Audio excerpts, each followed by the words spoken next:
2024년 6월 30일 동인교회 주일 오전 예배를 하겠습니다. 다 함께 묵상으로 기도하시겠습니다.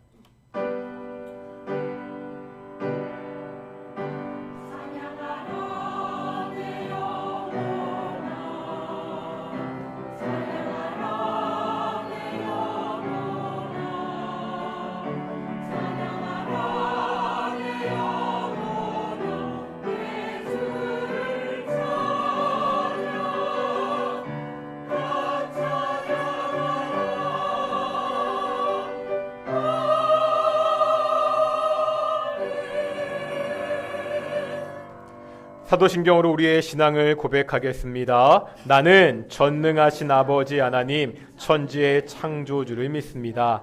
나는 그의 유일하신 아들 우리 주 예수 그리스도를 믿습니다. 그는 성령으로 잉태되어 동정녀 마리아에게서 나시고 본디오 빌라도에게 고난을 받아 십자가에 못 박혀 죽으시고 장사된 지 사흘 만에 죽은 자 가운데서 다시 살아나셨으며 하늘에 오르시어 전능하신 아버지 하나님 우편에 앉아 계시다가 거기로부터 살아있는 자와 죽은 자를 심판하러 오십니다. 나는 성령을 믿으며 거룩한 공교회와 성도의 교제와 죄를 용서받는 것과 몸의 부활과 영생을 믿습니다. 아멘. 찬송가 80장 함께 찬양하시겠습니다.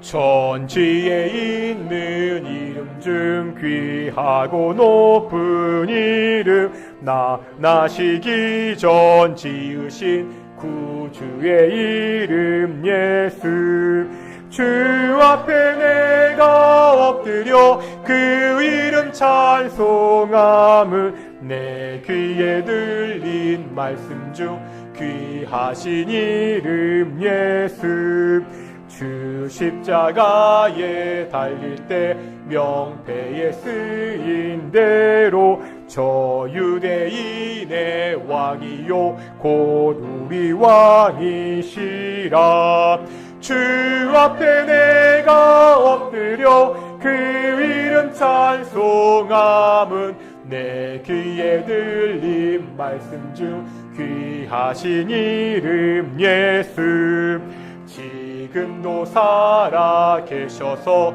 언제나 하시느니 나 같은 죄인 부르신 참 소망 주시도다 주 앞에 내가 엎드려 그 이름 찬송함은 내 귀에 들린 말씀 중 귀하신 이름 예수 주 예수께서 영원히 어제나 오늘이나 그 이름으로 우리에게 참 복을 내리신다 주 앞에 내가 엎드려 그 이름 찬송함은 내 귀에 들린 말씀 중 귀하신 이름 예수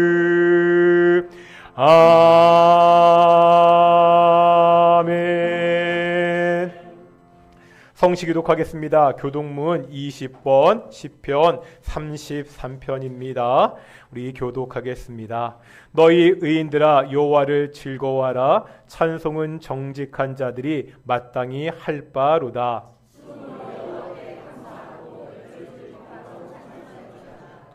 새 노래로 그를 노래하며 즐거운 소리로 아름답게 연주할지어다.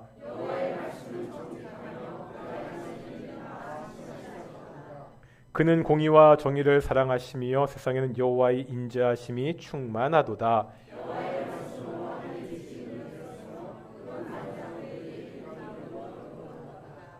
그가 바닷물을 모아 무더기같이 쌓으시며 깊은 물을 곳간에 두시도다.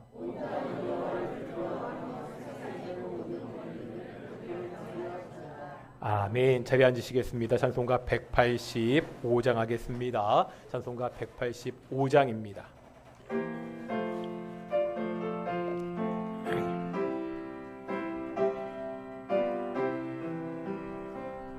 이 기쁜 소식을 온 세상 전하세. 큰 환난 고통을 당하는 자에게 주 믿는 성도들 다 전할 소식은 성령이 오셨네. 성령이 오셨네. 성령이 오셨네. 내 주님 보내신 성령이 오셨네. 이 기쁜 소식을 온 세상 전하세. 성령이 오셨네. 만왕의 왕께서 저 사로잡힌 자 다 구원하시고 참 자유 주셨네. 승리의 노래가 온 성에 들리니 성령이 오셨네. 성령이 오셨네. 성령이 오셨네. 내 주님 보내심 성령이 오셨네. 이 기쁜 소식을 온 세상 전하세. 성령이 오셨네. 한없는 사랑과 그 크신 은혜를 늘 의심하면서 안 믿는 자에게 내 작은 입으로 곧 증언하리니 성령이 오셨네. 성령이 오셨네. 성령이 오셨네. 내 주님 보내신 성령이 오셨네. 이 기쁜 소식을 온 세상 전하세. 성령이 오셨네. 기도하겠습니다. 모든 영광을 받으시기에 합당하신 아버지 하나님 감사드립니다. 복된 날 예수께서 부활하신 그 부활을 기념하는 주일날 우리가 이렇게 하나님께 모여 예배케 하심을 정말로 감사드립니다. 예수님께서 우리를 위하여 십자가에서 죽으시고 3일 만에 부활하셨습니다. 그 예수님을 믿고 이제 우리가 하나님의 자녀가 되었습니다. 그 은혜에 감사하여 오늘도 우리가 함께 모여 이렇게 하나님께 예배합니다.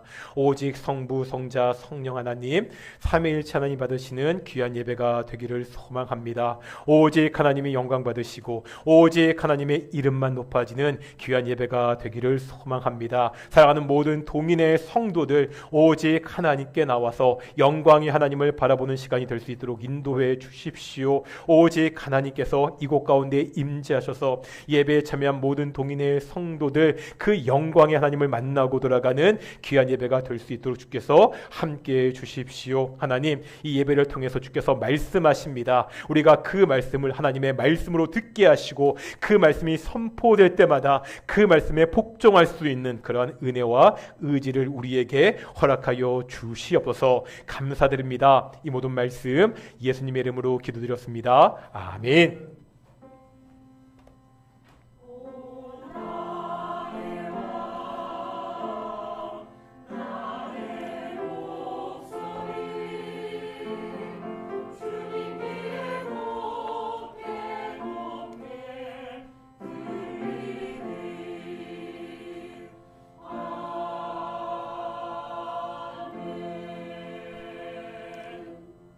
함께 말씀 보겠습니다. 에베소서 5장 28절부터 33절까지 말씀입니다. 에베소서 5장 28절부터 33절까지 말씀입니다. 교독하겠습니다. 제가 먼저 28절 말씀 봉독하겠습니다. 이와 같이 남편들도 자기 아내 사랑하기를 자기 자신과 같이 할지니 자기 아내를 사랑하는 자는 자기를 사랑하는 것이라.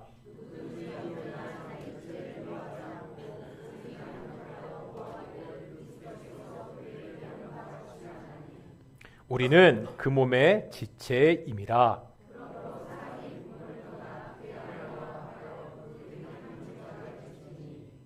이 비밀이 크도다. 나는 그리스도와 교회에 대하여 말하노라.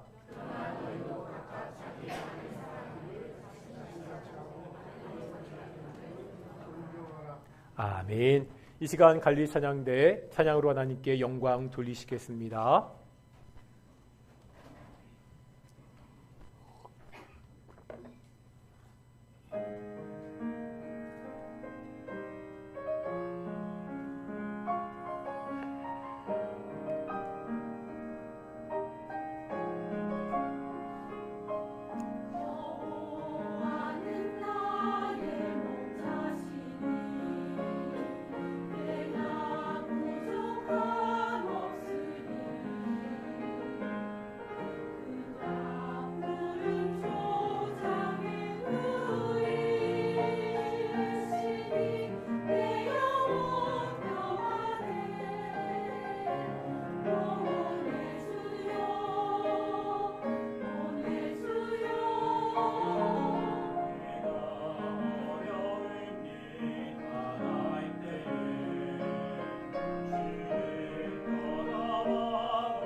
아멘. 오늘도 찬양 감사합니다.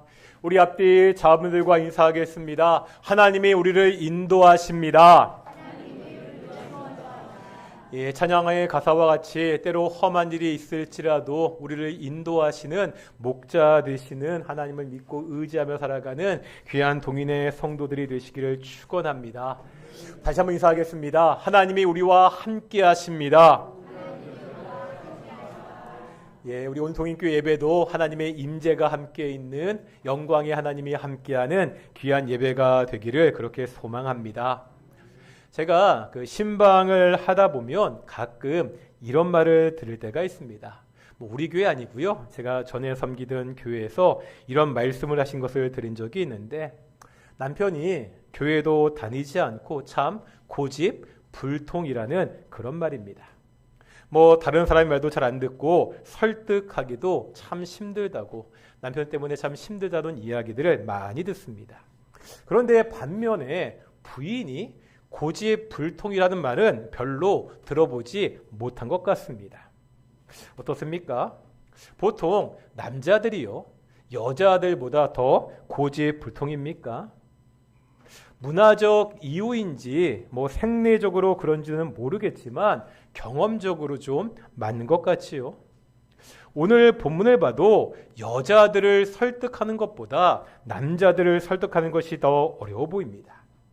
우리가 지난주부터 성경이 말씀하는 부부관계에 대한 말씀을 보고 있죠. 아주 간단히 요약하면 아내는 남편에게 복종해야 됩니다.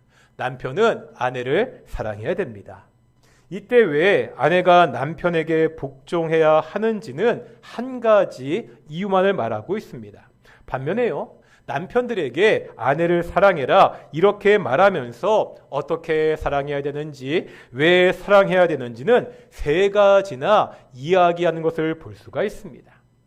당시 문화적인 상황이 고려된 것으로 보입니다. 남편들이요, 아내들에 대한 태도를 바꾸는 것이 쉽지 않기 때문입니다. 아내는 남편에게 복종해야 됩니다. 남편이 아내의 머리가 되기 때문입니다. 남편은 아내를 사랑해야 됩니다. 어떻게 사랑해야 되지요? 첫째, 예수님이 교회를 사랑하듯이 사랑해야 됩니다. 이제 오늘 본문에 보니까 두 번째는 자기 자신과 같이 사랑해야 됩니다. 세 번째는 아내를 예수님의 몸의 지체로서 사랑해야 됩니다. 우리가 지난주에는 첫 번째 이유를 보았습니다. 오늘은 두 번째와 세 번째 이유를 보도록 하겠습니다. 그 중에서 이 세 번째 이유를 좀 더 집중적으로 보겠습니다. 먼저 오늘 본문 28절 보실까요? 28절 말씀입니다. 읽겠습니다. 시작.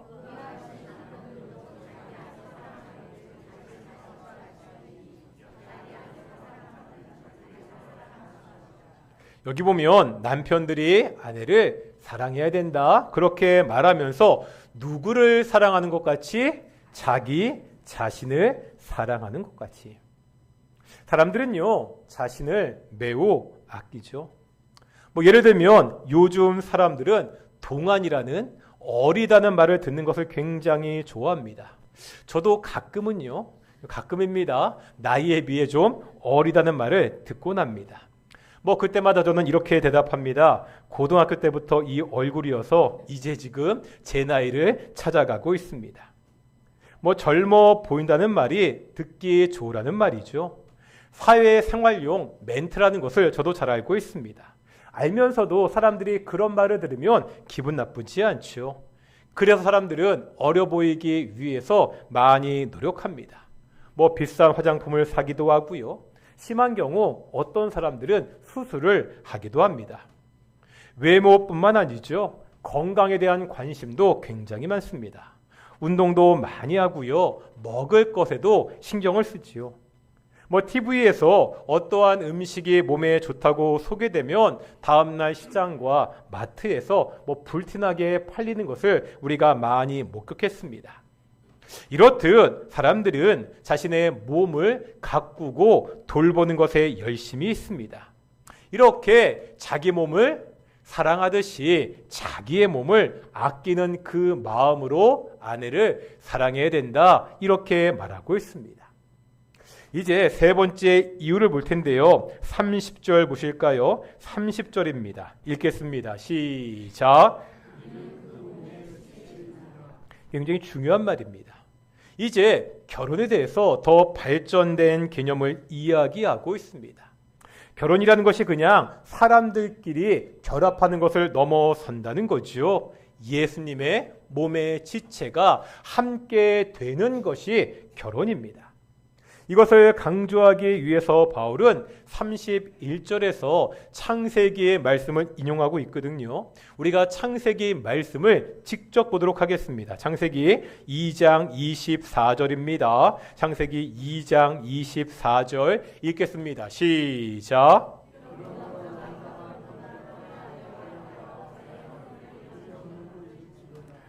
오늘은요, 이 말씀을 중심으로 성경이 말씀하시는 부부관계의 모습을 자세히 보도록 하겠습니다.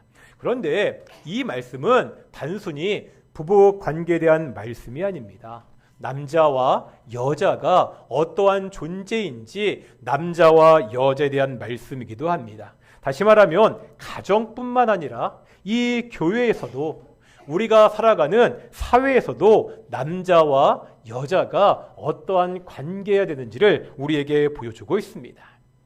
창세기 1장에는요, 어떤 이야기가 있죠? 창세기 1장에는 하나님이 6일 동안 천지를 창조한 이야기가 나옵니다. 우리가 여기에 보면 공식이 한 가지 나옵니다. 일종의 창조 공식입니다. 이렇게 되어 있습니다. 창세기 1장에 보면은요, 명령, 실행, 평가. 뭐라고요? 명령, 실행, 평가가 공식처럼 반복되고 있습니다. 이런 것이죠. 하나님이 이르시되 명령하십니다. 그러니까 그대로 되니라 실행되지요. 그 다음에 하나님의 평가가 나오고 있습니다. 어떻게 평가하죠? 보시기에 좋았더라. 그런데 이제 창세기 2장 18절 보겠습니다. 창세기 2장 18절입니다. 읽겠습니다. 시작.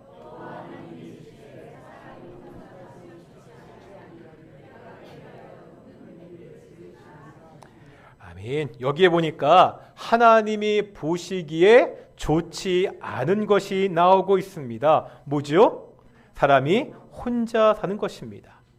다시 말하면 창세기 1장에 있었던 창조 공식에서 지금 어긋나는 일이 벌어졌습니다. 하나님이 보시기에 좋지 않았다는 것은 하나님이 의도하신 바가 아니었다는 거예요. 즉 사람이 혼자 있는 것은 하나님이 의도한 것이 아닙니다. 그래서 하나님이 대책을 세우십니다. 18절 하반절에 보면 아담을 위해서 돕는 배필을 지을 것이다 말씀하고 있습니다. 그러면서 그 다음 19절부터 20절까지 보면은요, 아담이 동물들의 이야기를 짓는 것이 나옵니다. 돕는 배필을 이야기하다가 갑자기요, 동물들의 이름을 짓는 것이 좀 이상할 수 있습니다. 이 이야기는 돕는 배필에 대한 이야기 맥락에서 우리가 이해해야 됩니다. 이제 한번 20절 말씀을 공동 번역으로 볼 텐데요. 이해하기 쉬워가지고요. 20절을 공동 번역으로 읽어보겠습니다. 시작.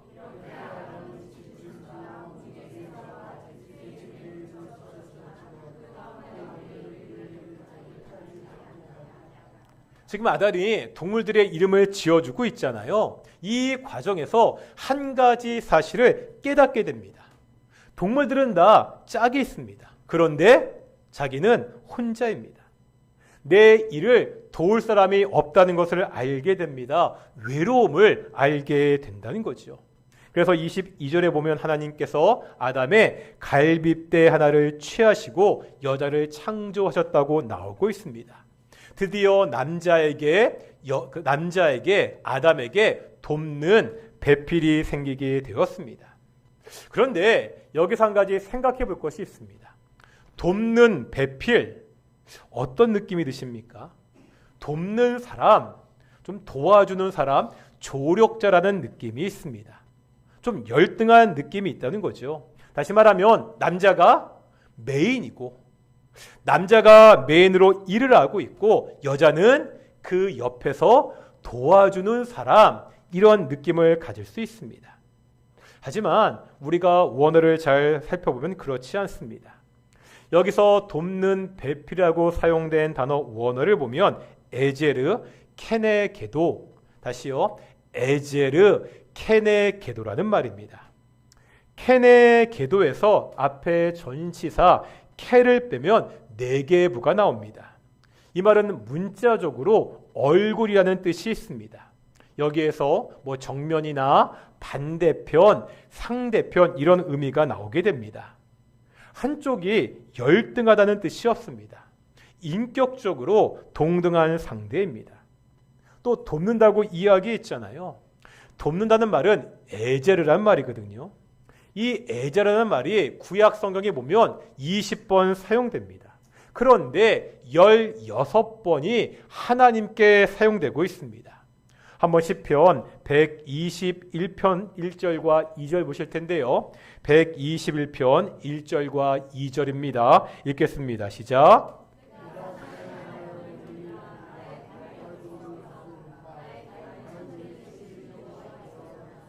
아멘.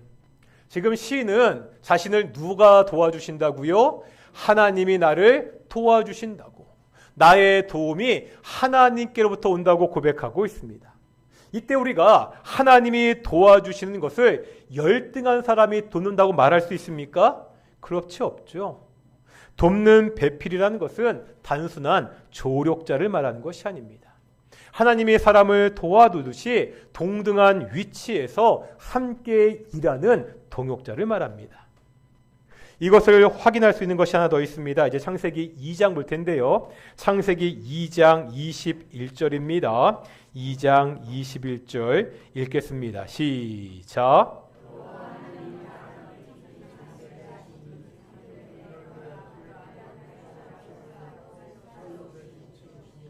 우리가 잘 아는 말씀이죠. 하나님이 여자를 남자의 갈빗대로 만드셨다, 창조하셨던 의미입니다.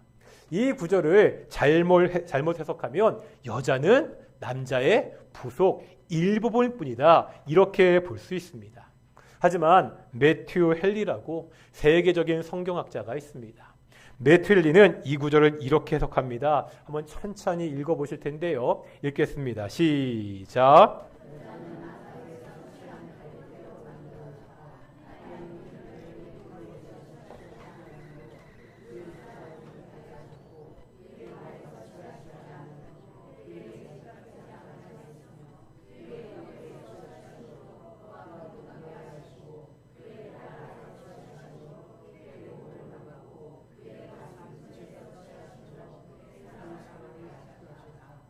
되게 멋있죠?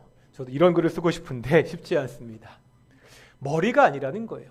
주장하지도 않고 발이 아니라는 거예요. 그냥 짓밟는 관계도 아니라는 겁니다. 갈빗대로 지어졌다는 것은 동등한 존재로 함께하는 존재로 돕는 배필로 지어졌다는 것을 우리에게 가르치고 있습니다. 성경에는요, 남성 우월주의가 없습니다. 조선시대 말하는 남존, 여비 사상이 성경에는 존재하지 않습니다. 하나님은 남자와 여자를 동등하게 창조하셨습니다. 남자와 여자가 함께 하나님의 일을 이루는 존재로 창조하셨다고 그렇게 말씀하고 있습니다. 이것은 가정도 마찬가지고요. 우리 교회도 마찬가지입니다. 교회 안에도 남자와 여자의 그 우월의 차이가 있을 수 없습니다. 이 사회에서도 남자와 여자 사이에 누가 높고 낮은 것, 지위의 차이가 없다는 겁니다.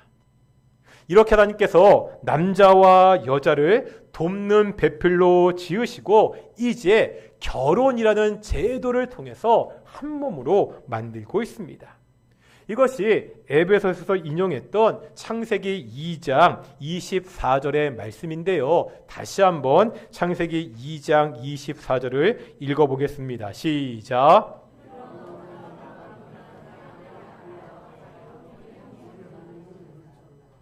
이 말씀을 통해서 우리가 결혼이 가지는 의미를 볼 수가 있습니다. 김의원 교수님의 책에 보면 이 구절에 나오는 세 가지 동사에 주목합니다. 이 동사를 통해서 하나님이 명령하시는, 하나님이 세우시는 결혼이 어떠한 것인지를 우리에게 설명하고 있습니다. 첫 번째 동사 보겠습니다. 2장 24절에 보면 첫 번째 동사가 뭐가 나오지요? 떠나가 나옵니다. 결혼은 뭐죠? 남자가 누구를 떠나는 거예요? 부모를 떠나는 것입니다. 이 말은 우리가 보통 생각하는 것과 다릅니다. 우리나라에서 어떻게 표현하죠? 여자가 시집을 간다, 혹은 시집을 온다, 이렇게 표현합니다. 우리나라에서는 결혼은 여자가 집을 떠나서 남자의 집으로 들어가는 것, 이것이 결혼입니다. 이스라엘도 마찬가지였습니다. 보통 남자가 부모님 집 가까이 살았습니다. 남편과 결혼하기 위해서 떠나는 사람은 여자였습니다. 그러니까 이스라엘도 여자가 시집을 가거나 여자가 시집을 오는 것입니다. 그러기에 여기에 보면 남자가 부모를 떠난다는 것은 단순히 장소적으로 분리되는 것이 아닙니다. 이 떠난다는 말을 원어로 보면 아자브라는 말입니다. 문자적으로 보면 저버리다 이런 뜻이 있습니다. 그러니까 남자가 부모를 저버린다 이런 뜻입니다. 이 말이 결혼하면 자기 부모를 버려도 된다 이런 말이 아니죠. 결혼하면 이제 부모를 무시해도 된다 이런 이야기가 아닙니다. 결혼 때문에 남자가 먼저 해야 되는 일이 바뀌었다는 거예요. 결혼 전에는요, 남자에게 가장 중요한 책임은 부모에게 있었습니다. 하지만 결혼 후에는 바뀌게 됩니다. 결혼 후에 남자에게 가장 중요한 책임은 누구에게 있다는 거예요? 그의 아내에게 있다는 거예요.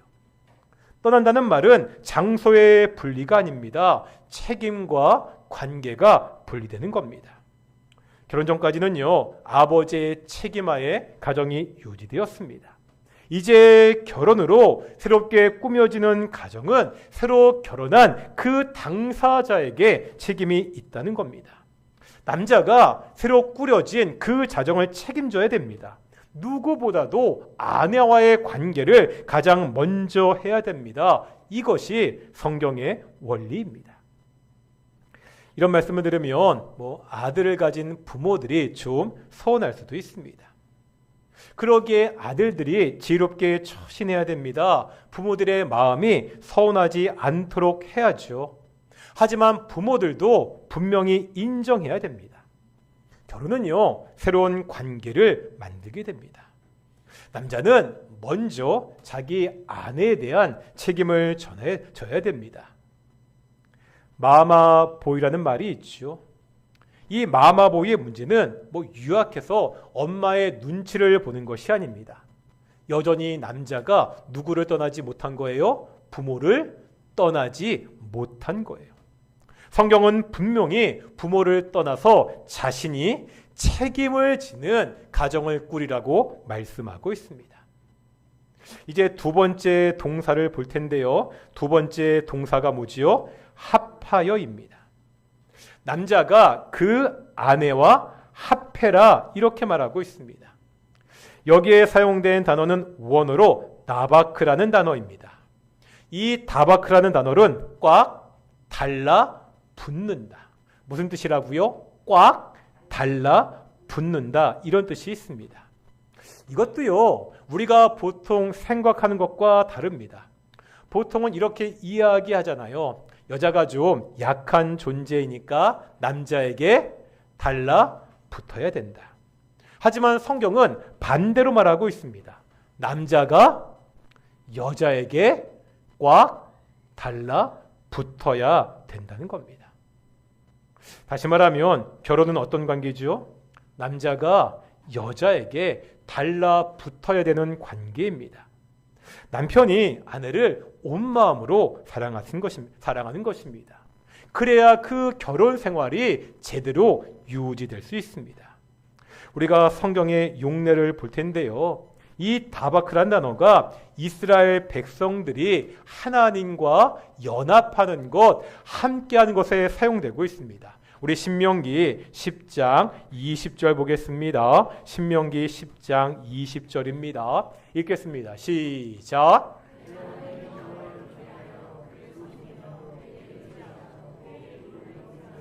아멘. 여기에 보면 의지하고, 누구를 의지하죠? 하나님을 의지하고 할 때 이 단어에 다바크가 쓰이고 있습니다.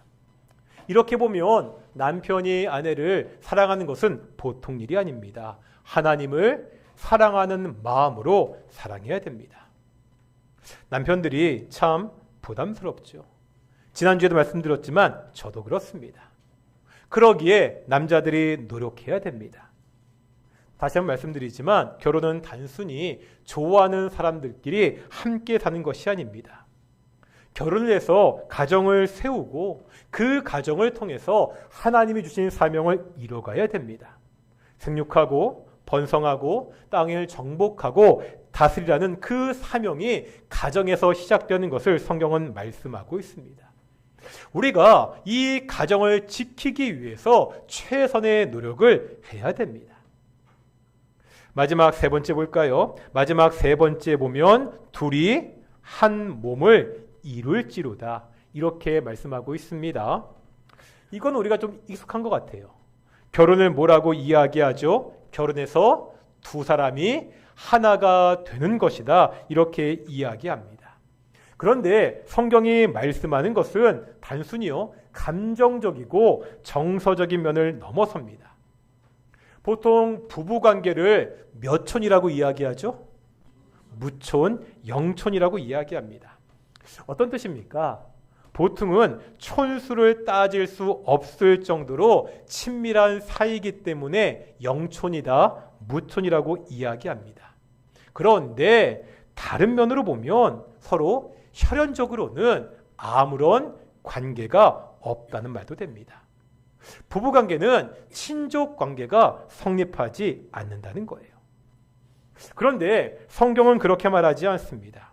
창세기 23장에 보면 하나님이 여자를 아담에게 데리고 옵니다. 이때 아담이 여자를 보고 뭐 하죠? 노래를 부르게 되죠. 어떤 노래죠? 사랑 노래인데요. 다시 말하면 인류의 최초의 노래는 남자가 여자에게 바치는 사랑의 찬가입니다. 그런데 그 내용이 뭐죠? 내 뼈 중에 뼈요, 살 중에 살이라. 이 말이 단순히 네가 내 갈빗대에서 나왔기 때문에 내 뼈 중에 뼈요, 살 중에 살이다, 이런 말이 아닙니다. 사실 이것은 관용어구였습니다. 당시에 보면 친족 관계를 나타내는 말입니다. 창세기 29장에 보면은요, 라반이요, 조카 야곱을 보고 이렇게 말합니다. 나의 살과 뼈라고. 우리말로 뭐죠? 골육입니다. 우리나라에서는요, 친족 관계를 이야기할 때 주로 뭐를 나눈 사이라고 말하죠? 함께 피를 나눈 사이라고 이야기합니다. 그러나 이스라엘 사람들은 뼈와 살, 이것을 친족 관계를 나타내는 표현을 씁니다. 지금 남자와 여자는 결혼 관계를 통해서 말 그대로 피를 나눈 사이, 한 골육, 뼈와 살을 함께 나누는 친족 관계가 된다는 것을 보여주고 있습니다. 이제 남자와 여자가 결혼을 하게 되면 마치 형제와 자매와 같이 혈연 관계가 된다는 거예요. 사람들이 관계가 좋은 시어머니와 며느리를 보면 뭐라고 이야기하죠? 꼭 모녀 지간 같다, 이렇게 말하잖아요. 그런데 지금 성경 말씀을 토대로 보면 이것은 그냥 하는 말이 아닙니다. 성경적으로 보면은요, 실제 결혼을 하게 되면 그 시어머니와 며느리는 실제로 모녀지간이 된다는 거예요. 친족 관계가 성립하게 됩니다. 흔히 하는 말로 아들을 잃은 것이 아니라 정말 실제로 내 친족 관계의 딸을 얻는 것이 됩니다. 반대로 이야기할 수 있죠. 우리가 딸을 시집 보내는 것도 내가 딸을 보내는 것이 아니라 사위를 뭘로? 아들로 얻는다는 거예요. 이것이 성경이 말하는 결혼이 만드는 새로운 가족 관계입니다. 정리해 보겠습니다. 남자들은 아내에게 어떻게 해야 된다고요? 부모를 떠나 아내에 대한 책임을 가장 먼저 우선순위에 둬야 됩니다. 아내에게 딱 달라붙어서, 이게 귀찮게 하란 말이 아니고요, 딱 달라붙어서 사랑하라는 말입니다.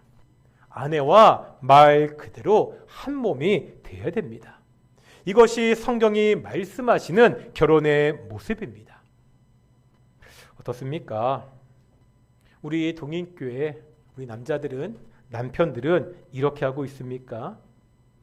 남편들이 이렇게 할 때 그 가정이 화평할 수 있습니다.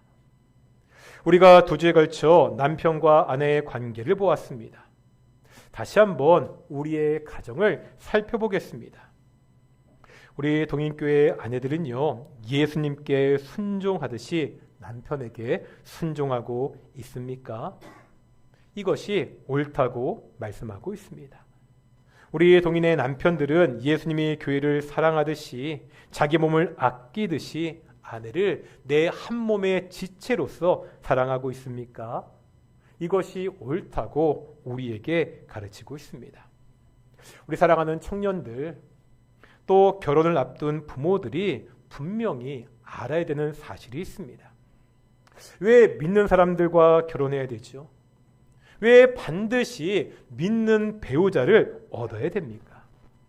결혼이 단순히 감정에 의한 결합이 아니기 때문입니다. 오늘 본문은, 성경 말씀은 결혼은 예수님의 한 몸을 함께 이루는 것이라고 분명히 말씀하고 있습니다. 그렇기 때문에 우리 청년들, 그리고 우리 결혼을 앞둔 자녀들을 가진 부모들이 정말 신앙이 좋은 배우자를 얻도록 우리가 함께 기도해야 됩니다. 사랑하는 동인의 가정이 이 하나님의 뜻을 이루어가는 귀한 가정이 되기를 소망합니다. 사랑하는 동인의 자녀들이 무엇보다 신앙 안에서 정말 좋은 배우자를 만날 수 있도록 그렇게 축원합니다. 우리 지난주에 했던 찬양인데요, 우리 사랑의 종소리 함께 찬양하면서 함께 기도하기를 소망합니다. 주께 두 손 모아 비나니 함께 찬양하겠습니다.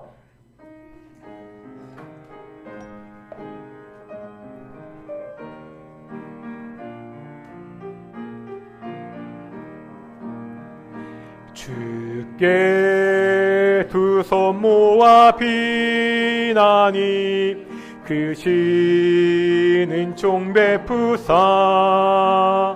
밝아오는 이 아침을 환히 비춰 주소서. 오 주, 우리 모든 허물을 보혈의 피로 씻기어 하나님 사랑 안에서 행복을 갖게 하소서. 서로 믿음 안에서 서로 소망 가운데 서로 사랑 안에서 손잡고 가는 길. 오 주, 사랑의 종소리가 사랑의 종소리가 이 시간 우리 모두를 감싸게 하여 2절입니다. 주께 두 손 모아 비나니 주께 두 손 모아 비나니 크신 은총 베푸사 주가 예비하신 동산에 항상 있게 하소서. 오 주, 우리 맘의 새빛이 어둠 밝게 하시어 진리의 말씀 안에서 늘 순종하게 하소서. 서로 참아주면서 서로 감싸주면서 서로 사랑하면서 주께로 가는 길. 오 주, 사랑의 종소리가 사랑의 종소리가 이 시간 우리 모두를 감싸게 하여 우리 함께 기도하겠습니다. 지난주와 같이 우리의 가정을 위해서 기도하겠습니다. 우리의 동인교회 가정들마다 믿음과 소망과 사랑 안에서 온전케 되는 귀한 가정들이 될 수 있도록 서로 참아주면서 감싸주면서 사랑하면서 하나님의 일을 성취하는 그러한 부부관계가 될 수 있도록, 그러한 부모와 자식의 관계가 될 수 있도록, 우리 자녀들이 결혼했습니까? 그 자녀들의 가정들이 이러한 가정들이 될 수 있도록 우리 함께 기도하기를 소망합니다. 함께 기도하시겠습니다. 거룩하고 존귀하신 아버지 하나님 감사드립니다. 우리 오늘도 주께 나와 기도하기를 소망합니다. 아버지 하나님, 주께서 우리 동인의 가정들을 축복하여 주십시고 동인의 가정들 가운데 함께하여 주시옵소서. 우리 동인의 가정들이 믿음과 소망과 사랑 가운데서 정말 주의 은혜를 누리며 사랑하는 귀한 가정들 될 수 있도록 인도하여 주시옵소서. 서로 용서하고 서로 감싸주면서 정말 서로 함께 손을 잡고 주의 일을 성취해 나가는 귀한 동인의 가정들이 될 수 있도록 인도하여 주시옵소서. 아버지 하나님, 우리 동인의 자녀들 간에 결혼한 가정들이 있습니다. 그 가정들이 바로 이러한 가정을 꾸릴 수 있도록, 이러한 가정을 만들 수 있도록 인도하시고 주께서 축복하여 주시옵소서. 우리 동인교회 결혼을 앞둔 우리 청년들이 있습니다. 사랑하는 청년들, 정말로 좋은 배우자를 만나게 하시는데 정말 신앙 안에서 신앙을 가진 좋은 배우자를 만나서 그 안에서 그 가정이 아름답게 하나님의 가정을 이룰 수 있도록 인도하시고 주께서 축복하여 주십시고 주께서 함께하여 주시옵소서. 계속해서 기도하겠습니다. 우리 교회를 또 하나의 가족이라고 이야기합니다. 우리의 가족인 우리 지체들 위해서 기도하겠습니다. 계속 기도할 것은 우리가 그동안 기도한 것 같이 우리 조은영 집사님 계속해서 항암 치료 받고 계십니다. 아마 이번에 요양원을 좀 옮기게 되실 것 같은데 하나님께서 요양원 옮기는 그 과정도 함께 해주시고 계속해서 항암 치료 잘 받아서 완전히 치유될 수 있도록 기도해 주셨으면 좋겠습니다. 우리 김영님 성도님 몇 주 예배에 출석하지 못하시고 남편이 아프셔서 계속해서 교회를 나오지 못하는 가운데 있는데 그 남편을 회복시켜 주시고, 우리 김영희 성도님이 또 믿음이 자라지 못할 때 이런 일을 당했습니다. 그 마음 가운데 믿음을 주셔서 오히려 어렵고 힘들기 때문에 주께 나와 예배에서 믿음으로 그 어려운 시기를 이길 수 있는 귀한 우리 집사님 될 수 있도록 기도하겠습니다. 동인의 가정들 가운데 혹시라도 경제적인 어려운 가정들이 있다면 경제적으로 어렵지 않도록 도와주시기를, 아픈 사람이 있다면 그 아픈 사람들 다 치료될 수 있도록 우리 동인의 가정들을 함께 기도하기를 소망합니다. 함께 기도하시겠습니다. 하나님께서 교회를 또 하나의 가족으로 만들어 주셨습니다. 우리 동인의 가정들 위해서 기도하기를 소망합니다. 특별히 조은영 집사님 위해서 기도하기를 소망합니다. 조은영 집사님 정말 오랫동안 지금 항암 치료하고 있습니다. 몸이 좋아졌다가 또 나빠지기도 하고 그런 과정들을 반복하고 있습니다. 하나님 지켜주시고 하나님이 포하여 주십시오. 하나님이 치료하여 주시옵소서. 그 모든 암세포들을 제거하여 주십시고 그 몸이 건강하게 회복되어서 함께 교회 나와 함께 신앙생활할 수 있도록 주께서 인도하시고 주께서 함께하여 주십시오. 우리 김영인 성도 남편을 위해서 기도하기 원합니다. 그 뇌경색으로 쓰러지셔서 뇌경색 때문에 많이 힘들어해서 지금 계속 치료받는 가운데 있는데 그로 인해서 김영인 성도님도 지금 교회 출석하지 못하는 가운데 있습니다. 남편의 뇌경색이 완전히 치료되게 하여 주십시고 이 힘들고 어렵게 돼 더욱더 하나님을 의지하고 하나님을 찾는 그런 귀한 딸이 될 수 있도록 인도하시고 주께서 축복하여 주시옵소서. 동인의 가정들 가운데 경제적인 문제가 있는 가정들이 있습니까? 아버지 하나님, 돈 때문에 힘들어하는 어려운 가정들이 없게 하시고 주께서 살 길을 열어주셔서 그 도움을 받을 수 있도록 인도하여 주시옵소서. 하나님, 건강 때문에 힘들어하는 가정들이 있습니까? 하나님, 아픈 우리 성도들을 지켜주시고 치유하셔서 건강이 회복되게 하여 주십시고 관계 어려움이 없는 그런 귀한 가정 될 수 있도록 인도하시고 주께서 축복하여 주시옵소서. 이 동인의 가정들 은혜 가운데 풍성해서 가는 귀한 가정 될 수 있도록 주께서 인도하여 주시옵소서. 사랑과 은혜가 충만하신 아버지 하나님 감사드립니다. 계속해서 우리가 부부관계, 가정에 대한 말씀을 보고 있습니다. 하나님께서 이 가정을 정말 친히 세워주셨습니다. 정말 남편과 아내가 서로 사랑하고 복종하는 귀한 가정이 될 수 있도록 인도하여 주시옵소서. 부모와 자녀들이 서로 복종하고 섬기는 귀한 가정이 될 수 있도록 인도하여 주십시오. 이 우리 동인교회 가정이 오직 하나님의 뜻을 성취하는 귀한 가정이 될 수 있도록 주께서 축복해 주시옵소서. 감사드립니다. 이 모든 말씀 예수님의 이름으로 기도드렸습니다. 아멘. 찬송가 50장 하시면서 헌금 봉헌하시겠습니다. 찬송가 50장입니다. 1절과 3절 하시겠습니다.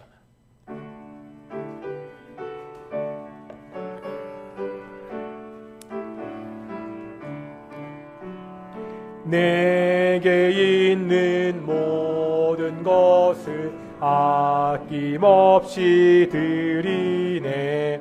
사랑하고 의지하며 주만 따라 살리라. 주께 드리네.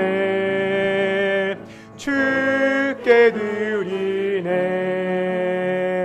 사랑하는 구주 앞에 모두 드리네. 3절입니다. 내게 있는 모든 것을 주를 위해 드리네. 주의 성령 충만하게 내게 내려주소서.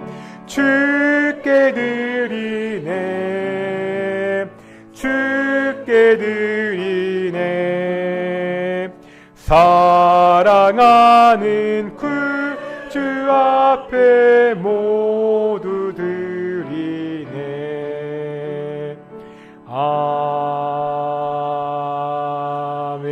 아멘. 기도하겠습니다. 사랑과 은혜가 충만하신 아버지 하나님 감사드립니다. 우리가 주일날 하나님께 나와 예배케 하시고 예배 나올 때 귀한 예물을 봉헌케 하심을 정말로 감사드립니다. 우리가 열심히 살아가고 있습니다. 최선을 다해 살아가고 있습니다. 그 결과 우리에게 주어진 작은 예물을 주께 봉헌합니다. 하나님 예물이 쓰일 때마다 오직 하나님의 영광이 나타날 수 있도록 주께서 인도해 주시옵소서. 이 예물을 바치는 동인의 가정들을 축복하여 주셔서 여러 가지 어려움이 없는 가정이 될 수 있도록 인도하여 주시옵소서. 경제적으로나 또한 우리 건강이나 또한 관계에 문제가 없는 언제나 감사가 넘치는 귀한 동인의 가정들이 될 수 있도록 주께서 축복해 주시옵소서. 감사드립니다. 이 모든 말씀 예수님의 이름으로 기도드렸습니다. 아멘. 다시 한번 인사하겠습니다. 하나님이 우리와 함께 하십니다. 예, 몇 가지 교회 소식 말씀드리겠습니다. 다음 주일은 7월 첫째 주 홀수달 첫째 주일입니다. 우리 정기 재직회로 함께 모이도록 하겠습니다. 우리가 수요예배 때 우리 10계명 그 세미나 특강을 하고 있는데요. 6월 달에 다 끝나지 못해서 7월 10일까지 2주 더 하도록 하겠습니다. 막상 10계명을 공부하고 가르치다 보니까 생각보다 배울 게 많더라고요. 해서요. 7월 10일까지 매주 수요예배 때마다 우리 10계명을 함께 보도록 할 거고요. 연합 청년의 수련회가 이번 주 금요일과 토요일 김포에 있는 살렘 수양관에서 있습니다. 우리 동인교회 청년들도 참여하고요. 우리 교단의 청년들이 함께 참여하는 그런 행사인데 사랑하는 교단의 청년들 정말 하나님 만나고 은혜 받는 귀한 시간이 될 수 있도록 아무런 안전사고 없을 수 있도록 많이 기도해 주셨으면 좋겠습니다. 또한 연합 전도의 캄보디아 의료 단기 선교가 7월 14일부터 19일까지 진행됩니다. 하나님의 은혜 가운데 선교 잘 마칠 수 있도록 많이 기도 부탁드립니다. 자리에 일어나시겠습니다. 찬송가 54장입니다. 찬송가 54장 함께 찬양하시겠습니다.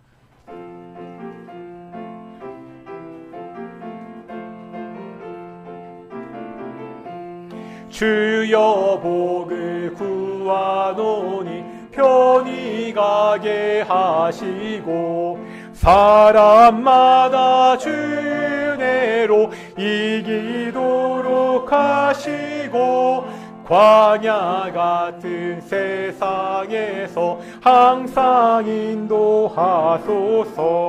주의 복된 말씀 듣고 무한 감사합니다. 구원받은 주의 성도 열매 맺게 하시며 하나님이 우리 함께 항상 계시옵소서. 아멘. 기도하겠습니다. 이제는 예수 그리스도의 은혜와 아버지 하나님의 사랑하심과 성령 하나님의 교통하심이 아름다운 가정을 이루어가는 동인의 성도들 가운데 영원히 함께 하시기를 축원하옵나이다. 아멘.